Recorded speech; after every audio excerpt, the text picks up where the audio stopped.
আসসালামু আলাইকুম। দূরেরও কাছে যে যেখান থেকে আমার আজকের এই ভিডিওটি দেখছেন, আশা করছি আপনারা সবাই অনেক ভালো আছেন। আমরাও আলহামদুলিল্লাহ ভালো আছি। সকাল সকাল ভিডিওটা শুরু করেছি। আজকে সকালটা কিন্তু একদমই ফ্রি। সকাল কেন, সারা দিনটাই বলতে গেলে টুকিটাকি ফ্রিভাবেই কাটাবো। তার কারণ হচ্ছে আজকে সারা দিনে তেমন কোনো রান্না নেই। তো সকালবেলা ঘুম থেকে উঠেছি একটু দেরি করে। ঘুম থেকে উঠেই প্রথম যে কাজ, নর্মালি ফ্রেশ হয়ে তারপরে আমার যে ডিটক্স ওয়াটারটা আমি খাই সেটাই খাবো। তবে আজকে ডিটক্স ওয়াটার হিসেবে খাচ্ছি হচ্ছে চিয়া সিড, তার সাথে একটু হালকা কুসুম গরম পানিটা যোগ করে নিব। শুক্রবারের এই দিনটা আসলে আমার ভীষণ ভালো লাগে। তার কারণ হচ্ছে ম্যাক্সিমাম শুক্রবারেই আসলে বাবার বাড়িতে দাওয়াত থাকে, কাজ করতে হয় না, রান্নাবান্না করতে হয় না।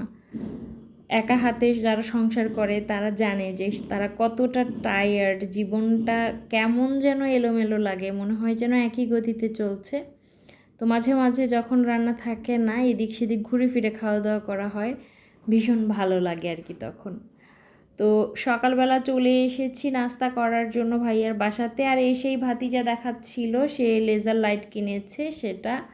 আর এদিকে এসে দেখছি যে ছোট বোন আর আমার খালা তারা ভীষণ ব্যস্ত। ছোট বোন মোটামুটি গোছগাছ করছে, সে আজকে সারাদিন তার ফ্রেন্ডের সাথে মূলত বাহিরে ঘোরাফেরা করবে, শাড়ি পরবে এগুলো নিয়ে।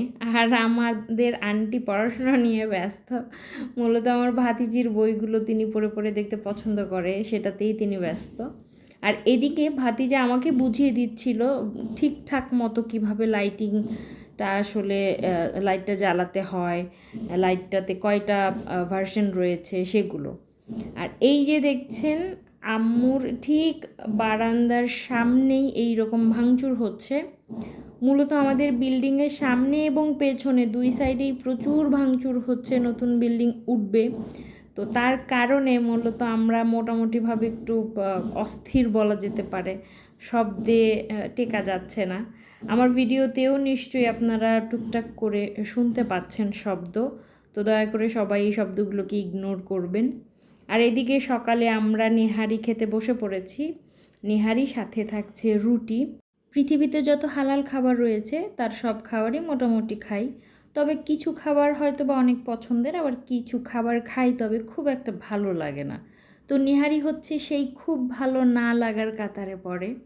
নেহারি এবং হালিম এই দুইটা জিনিস না আমি খুব একটা বেশি পছন্দ করি না।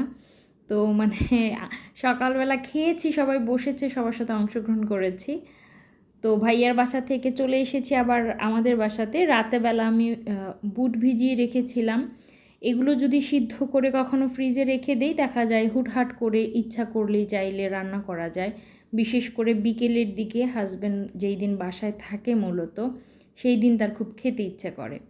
বেশ কয়েকদিন থেকেই ভাতিজি আমাকে বলছিল যে ফুপি একটা হেয়ার মাস্ক বানিয়ে দাও, ওর চুলগুলো খুব রাফ হয়ে গিয়েছে, ভীষণ পড়তো, আর আরও বেশ কিছু সমস্যা আসলে ধরা পড়েছে। তো আমাকে বেশ কয়েকদিন ধরেই বলছিল। তো ফাইনালি ভাবলাম যে ভাতিজির চুলের একটা ব্যবস্থা করা যাক। আর ভাতিজি এত ব্যস্ত থাকে, মাস্ক বানালেও আসলে সেটা অ্যাপ্লাই করার মতো সময় সুযোগ হয়ে ওঠে না। তো আজকেই সেই ফ্রি দিনটা ওর রয়েছে। তো আমি রাতেবেলা 1 চামচ চাল, 1 চামচ মেথি, 1 চামচ তিসি এবং 1 চামচ কালি জিরা ভিজিয়ে রেখেছিলাম একটু পরিমাণে বেশি পানি দিয়ে। তো সেটা সারা রাত ভিজেছে এবং তারপরে এখন আরেকটু পানি দিয়ে চুলায় বসিয়ে দিলাম। আর এই যে প্যাকটা কিন্তু প্রায় 3 থেকে 4 মিনিটের মতো জাল দিতে হবে। যখন এরকম একটু ঘন আঠালো একটা ভাব চলে আসবে, তখন নামিয়ে এটাকে ভালো করে ব্লেন্ড করতে হবে এবং অবশ্যই চুলে অ্যাপ্লাই করার আগে ছেঁকে নিতে হবে। ভালো করে যদি ছাঁকা না হয় তাহলে না ওই যে আঁশগুলোর মতো থেকে যাবে, চুলে শ্যাম্পু করাটা ডিফিকাল্ট হবে। তো দুপুরবেলা আমরা খাওয়ার জন্য চলে এসেছি একটু আগে ভাগেই। এসে দেখি যে ভাতিজি অপেক্ষা করছে হেয়ার মাস্কটা দিয়ে। ভাতিজি গোসলটা করে আসলে তারপর মূলত খাবার খেতে বসবো। ভাতিজার বেশ কয়েকদিন ধরে শরীর খারাপ, সে তেমন কোনো খাওয়া দাওয়া করছে না। তো একটু চেষ্টা করছিলাম ফাঁকে ফাঁকে যেন তাকে একটু খাইয়ে দিতে পারি। তো কথা শুনছিল, বলছিলাম যে বাবা প্লিজ আমার হাত থেকে একটু খাও, আমি তো তোমাকে অনেক দিন খাইয়ে দিই না। তো কথা শুনে 2-1 বার নিয়েছে আর কি। তো দুপুরবেলা আইটেমে ছিল হচ্ছে আলু ভাজি, ছিল গরুর মাংস, ছিল 2 ধরনের ভর্তা আর তার সাথে ছিল খিচুড়ি। এই খিচুড়িটা এত মজা হয়েছিল আমার মায়ের হাতের খিচুড়ি, মাশাআল্লাহ। এই যে এখন আমি ভয়েস ওভার দিচ্ছি আর আমার প্রচণ্ড খাওয়ার ইচ্ছা হচ্ছে। যদিও আমি বলেছিলাম যে আম্মু আমার খিচুড়ি খেতে ইচ্ছা করছিল, তখন আম্মু বলল যে ঠিক আছে খিচুড়ি রান্না করে দিব। তো মাশাআল্লাহ অনেক মজা হয়েছিল, অনেক ভালো খেয়েছি আলহামদুলিল্লাহ। তো খাওয়া দাওয়ার পর্ব মোটামুটি ধীরে সুস্থে শেষ করলাম। আর আলু ভাজিটা কিন্তু অনেক ভালো হয়েছিল। এটা সম্ভবত আমার ছোটো খালা করেছিল। আন্টির হাতের আলু ভাজি, ভর্তা এই আইটেমগুলো বেশ ভালো হয়, তবে ভর্তাটা সম্ভবত আমার ভাবি করেছিল। তো যাই হোক আলহামদুলিল্লাহ, মূলত মা আছে যতদিন আবদার আছে মেয়েদের ততদিন। আমি চিন্তা করি যে আমার মা যখন থাকবে না তখন আমি কার কাছে আবদার করব। তো যাই হোক, তারপর তো খাওয়া দাওয়া করে দুপুরবেলা বাসায় চলে এসেছি। আর এসেই দেখলাম যে ভাগ্নির একটা পার্সেল এসেছে। ভাগ্নির তো এইচএসসি পরীক্ষা শেষ, এখন সে ভার্সিটির জন্য কোচিংয়ে ভর্তি হবে। তো সেখানে যাতায়াতের জন্য তার একটা ভালো ব্যাগ লাগবে, তো সেটাই সে অনলাইনে অর্ডার করেছিল। আর এই ব্যাগটা মূলত না অনেক সুন্দর হয়েছে। এই ধরনের ব্যাগ কখনো এর আগে ভাগ্নি ব্যবহার করেনি। যখন অর্ডার দিচ্ছিল আমি ভেবেছিলাম যে ও হয়তো বা ঠিকঠাক মতো দিতে পারবে না, ভালো জিনিসটা কি নিতে পারবে কি না। তবে আনার পর আমার মনে হলো যে না, এখন বড় হয়ে গিয়েছে, অনেক বিষয়গুলোই বোঝে, তো আস্থা রাখা যায়। মূলত কোনো কাজের জন্য যদি ওকে বলা যায় নিঃসন্দেহে একটু আস্থাটা রাখাই যায়। তো এটা ব্যাগটা আনপ্যাক করছিল আর আমাকে বলছিল, মামি তুমি তো বলেছিলে আমি ঠিকঠাক মতো ব্যাগটা হয়তো বা কিনতে পারবো না, দেখো আমি কিনেছি। আর আমি যখন অ্যাপ্রিসিয়েট করছিলাম তখন বলছিল যে মামি দেখেছো আমি বড় হয়ে গিয়েছি, এখন কিন্তু ভার্সিটি লেভেলে উঠে গিয়েছি, এখন আর বলতে পারবে না যে আমি ছোট, কোনো কিছু বুঝবো না। তো এটা নিয়েই মজা করছিলাম যে হ্যাঁ, এখন তো তোমাদের কাছ থেকেই আমাদের শিখতে হবে, তোমরাই বড় হয়ে গিয়েছো, আমরাই বুড়ো হয়ে গিয়েছি।